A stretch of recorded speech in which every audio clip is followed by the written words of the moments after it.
Hozir men sizlarga bitta narsani ko'rsataman. Ha, quyonni ko'rasizlarmi? Mana shu quyon terpiylar. Mana shu terpiylar mana shu quyon. Ha, nimaga desanglar, u xo'sh, mana bu quyonni erkak quyon mana shuni ustidan yozib qamatib yubordi mana. Qamoqda o'tiribdi. Qamaldi. O'zi mana kayf qilib yuribdi mana. Kun bermayapti, uryapti, tishlayapti deb menga yozib berdi.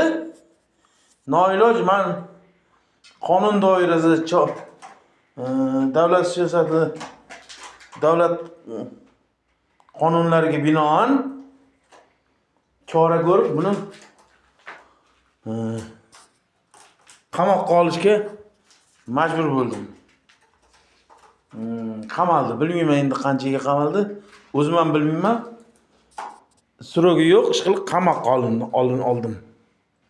Bo'ldi, qamaldi. Qani, ha, mana. Endi o'zi mazza qilib yuribdi mana bu yerda. Xohlagan joyga chiqadi, xohlaganini qiladi. Konkret yo'qotdi. Ha? Terpiylar. Terpiylar. O'ning bu san terpiylar. Aynaqa.